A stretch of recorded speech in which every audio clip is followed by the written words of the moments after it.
नमस्कार दोस्तों। आज 2 जनवरी है 2023 और आज के द हिंदू में क्या और क्यों पढ़ें इसके साथ हम फिर से हाजिर हैं। आज जो पहली न्यूज है वो है December GST revenue up from November loss, है ना। दिसंबर का जीएसटी रेवेन्यू जो है वो 1.5 लाख करोड़ के करीब पहुंच गया है। और यहाँ पे जो नवंबर में 3 महीनों में सबसे कम था वो एक तरीके से अपटिक मार्क हुआ है 2.5% का, है ना। 15% हायर देन ये ईयर एगो, मतलब 2021 में, दिसंबर 2021 में था वो दिसंबर 2022 में 15% हायर हुआ है। तो ये अच्छी बात है। और हमें जीएसटी जितना ज़्यादा मिलेगा तो उससे क्या होगा कि सीधी सी बात है, कल्याण कार्यक्रम के लिए सरकार के पास पैसा ज़्यादा रहेगा। तो ये बहुत अच्छी बात है ना। इसके बाद जो अगली न्यूज़ है वो है India's dilemma in an Asia century, 6 number page पे, है ना। चूंकि क्या है कि अभी कहा जा रहा है कि 21वीं सदी, है ना, 21वीं सदी जो है वो किसकी है तो एशिया की है। अब एशिया की सदी है तो इसमें 3 दावेदार हैं, मुख्य रूप से चाइना, इंडिया और जापान। जापान को यदि हम साइड में रख दें तो ये 2 मुख्य दावेदार हैं, उसमें भी इसे बहुत ज़्यादा दावेदार माना जा रहा है। दूसरी तरीके से क्यों तो इकोनॉमी में भी और मिलिट्री में भी, है ना। अब इस इकोनॉमी और मिलिट्री में इन महाशय का कहना है कि हम बहुत पीछे हो गए हैं, या एक तरीके से बहुत सी ज़्यादा दिक्कतें हैं। और इंडिया में और भी कई पावर हैं जैसे ईरान, तुर्की, सऊदी अरब, ये भी बहुत आगे बढ़ रहे हैं। लेकिन और दूसरी तरफ ये भी कह रहे हैं कि हम मल्टीपोलर की तरफ बढ़ रहे हैं, है ना। मल्टीपोलर की तरफ बात कर रहे हैं। मल्टीपोलर, हम यूनिपोलर से मल्टीपोलर, यूनिपोलर में यूएसए सिर्फ था और अब मल्टीपोलर में कई ध्रुव बना रहे हैं, तो इसकी तरफ बात कर रहे हैं। लेकिन एशिया में चाइना का ही दबदबा रहेगा, इस तरीके की विचार है। अब यहाँ पे दोस्तों ये ध्यान रखना है कि चाइना का दबदबा कब रहेगा, आर्थिक रूप से कोई देश कब बहुत तरक्की करता है, जब पूरे विश्व का व्यापार उसके साथ खुला हो। हम माने या ना माने, यूरोपीय देशों ने अधिकांश जगहों पर कब्जा कर रखा है, चाहे वो अफ्रीका हो, दक्षिण अमेरिका हो, उत्तर अमेरिका तो उनका ही है, यूरोप अपना ही है। उसके बाद एशिया के कई देशों में उनका प्रभाव बहुत ज़्यादा है, जैसे मान लीजिए जापान, दक्षिण कोरिया, है ना। इस तरीके के देशों में ताइवान, इस तरीके के देशों में काफ़ी बहुत ही मतलब प्रभाव रखते हैं वो। अब ये समझिए कि कहा जा रहा है कि चीन आगे बढ़ जाएगा। किस तरीके से? आपके यूरोपीय बाजार धीरे धीरे बंद हो जाएं, आपकी कंपनियों पे धीरे धीरे प्रतिबंध लगाया दिया जाए, तो आपके पास आमदनी के स्रोत बंद हो जाएंगे। और आप कैसे कह सकते हो? देखो क्या है कि भारत और चीन में एक समानता है। भारत में भी और इंडिया और चाइना में पॉपुलेशन लगभग सेम है, ठीक है। कुछ हद मिला के ये ज़्यादा हो जाएगा, तो इसके पास एग्रीकल्चर के लिए ज़मीन भी बहुत अच्छी खासी है। तो चीन से एग्रीकल्चर में तो ये बहुत अच्छे खासे आगे है।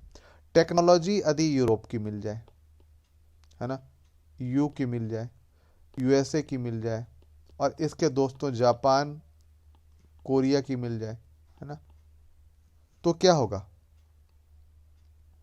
इससे ये होगा कि ये जो है ये काफ़ी हद तक इसके बराबर, साथ ही साथ इसे बाजार उपलब्ध करा दिया जाए, है ना, तो क्या होगा? ये चीन को टक्कर देना शुरू कर देगा। हाँ, अभी हमारे पास उस लेवल की टेक्नोलॉजी नहीं है, या उस लेवल का जो सप्लाई चेन है वो नहीं है। लेकिन धीरे धीरे यदि ये जो यूरोपीय देश चाह रहे हैं और देश करने का प्रयास कर रहे हैं, धीरे धीरे भारत को सप्लाई चेन का हब बना दिया जाएगा।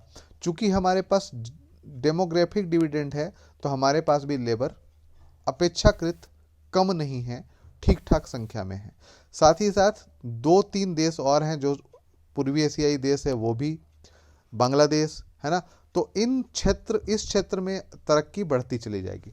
अभी एशिया के कई देशों पर चीन का प्रभाव है, लेकिन यह प्रभाव तब तक रहता है, जैसे आपने देखा होगा कि गांव में किसी व्यक्ति का प्रभाव तब तक रहता है जब तक उसके पास पैसे होते हैं, है ना। पैसे होते हैं तो प्रभाव बहुत ज़्यादा रहता है। आपने सुना होगा कि जब उसके पास पैसे थे तब तो वो मतलब इस लेवल पे काम करता था या इस चीज़ें पर, उसके बाद वो धीरे धीरे ख़त्म हो चुका। तो जब आपके पास मार्केट नहीं होगा तो आप अपने सामान को बेचोगे कहाँ। यदि हम इंटरनल क्लोज मार्केट की बात करते हैं कि हम घर में ही बेच लेंगे, तो क्लोज मार्केट में जब तक आमदनी नहीं होगी बाहर की, तब तक आप कितना बेच सकते हो। तो इसके कारण से आने वाले समय में 10 से 15 साल मान के चलो भारत का है, और भारत बहुत अच्छा रोल निभा सकता है। यदि हम सेंचुरी की बात करें तो निश्चित तौर पे भारत एक केंद्र के रूप में उभरेगा, शक्ति केंद्र के रूप में उभरेगा, सॉफ्ट पावर के रूप में उभरेगा, है ना। और चीन को बहुत पीछे छोड़ देगा।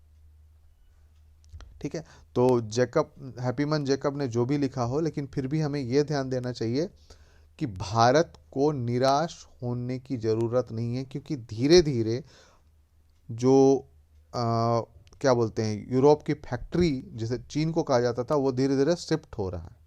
साथ ही साथ ये भी ध्यान रखना है कि यूरोपीय देशों को जो पैसे गए थे वो धीरे धीरे वापस आ भी रहे हैं, और इसका प्रभाव अब दिखने लगा है ना। तो ये आपको पढ़ना है और थोड़ा और समझना है। ठीक है, इसके बाद जो अगली न्यूज़ है वो कल हमने बताया था कि जो रिमोट वोटिंग की बात की गई है उसी पे आर्टिकल लिखा गया है, तो इसे आप पढ़ लें तो ये पता चल जाएगा।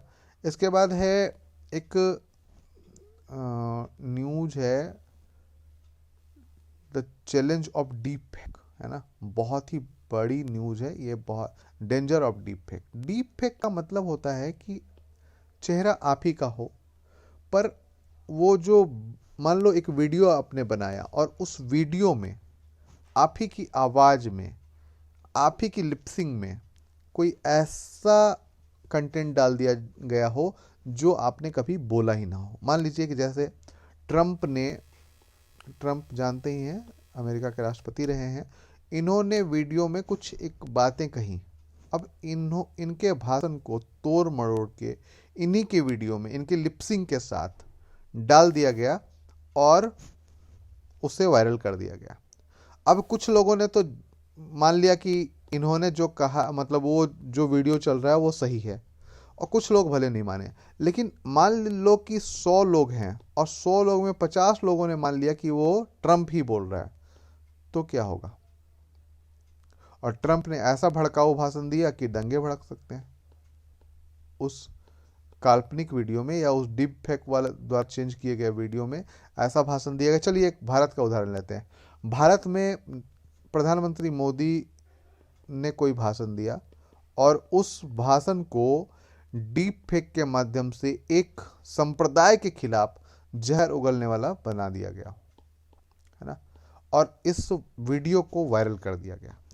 अब इस वीडियो को जो वायरल किया गया, तो कुछ लोग तो कहेंगे कि नहीं नहीं, ये हो ही नहीं सकता कि ऐसा प्रधानमंत्री हो और जिम्मेदारी के पद पर बैठा और ऐसा बोले, है ना, सार्वजनिक स्तर पर ऐसा बोले, ऐसा संभव ही नहीं है। लेकिन कुछ लोग कहेंगे कि यदि ऐसा कहा है तो हमें करना चाहिए काम, और क्या हो फिर हिंसा या सांप्रदायिक हिंसा शुरू हो जाए, है ना। तो ये कितना खतरनाक हो सकता है। इसमें क्या किया जाता है, आपकी आवाज़ में आवाज़ ले ली जाती है, आवाज़ को डाल दिया जाता है, आपके हाव भाव डाल दिए जाते हैं, आपके मतलब डीप फेक आप सर्च करेंगे गूगल पे और फोटो सिमिलरिटी देखेंगे और होठों को देखेंगे, और हो सके तो कुछ वीडियोस देख लेंगे, ताकि आपको बिल्कुल क्लियर नज़र आ जाए कि डीप फेक क्या होता है और इसके क्या कारण हैं और इससे क्या नुकसान है, ये यहाँ पे वो करेंगे। अब इसका सॉल्यूशन क्या है, इसके बारे में बात की गई है, तो आप यहाँ सॉल्यूशन देख सकते हैं। एआई द्वारा वो किया जा रहा है।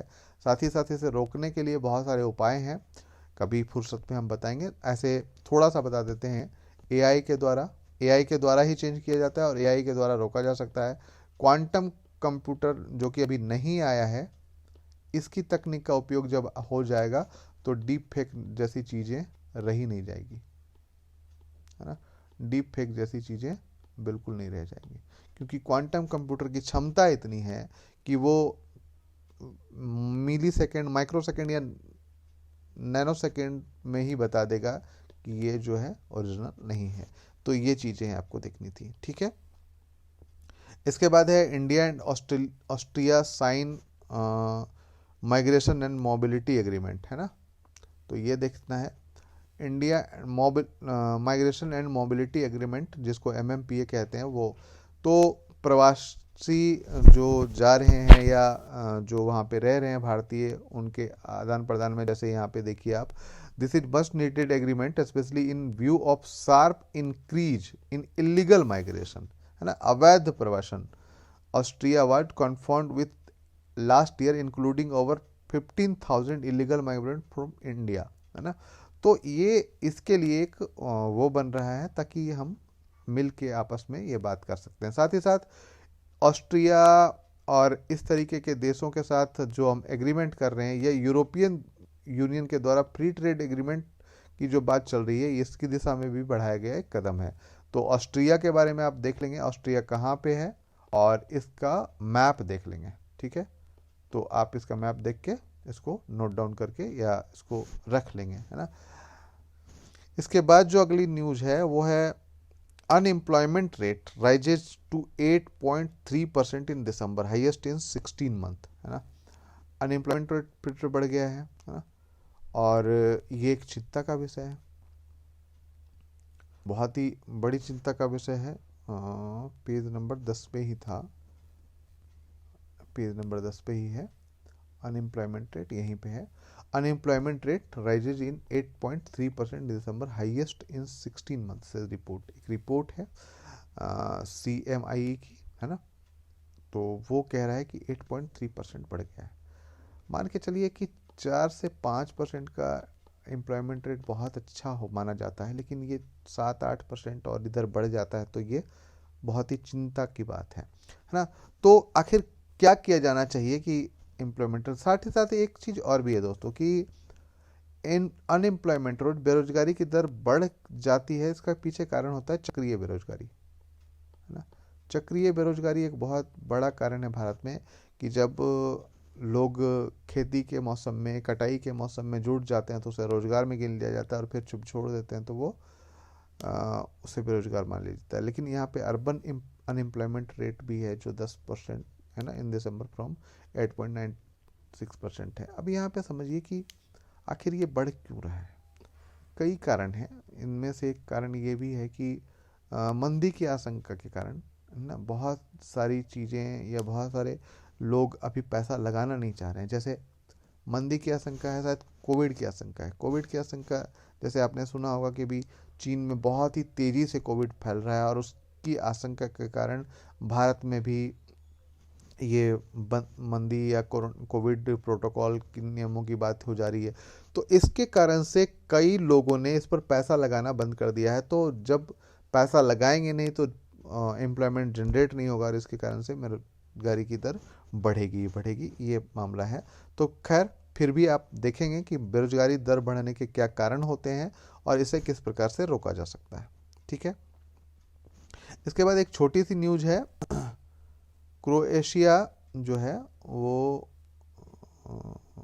यहाँ पे है, क्रोएशिया एडप्ट्स यूरो, है ना, यूरो को अपनाने वाला देश बन गया है क्रोएशिया, और एंटर्स बॉर्डरलेस यूरोप क्लब में शामिल हो गया है, ठीक है। तो इसको भी आप मैप में देख लेंगे, और मैप में देखने के बाद इसको हाईलाइट कर लेंगे, इसके आसपास कौन कौन से देश हैं इसे देख लेंगे, ठीक है। तो आज के लिए इतना ही दोस्तों, फिर कल मिलते हैं क्या और क्यों पढ़ें के साथ। धन्यवाद।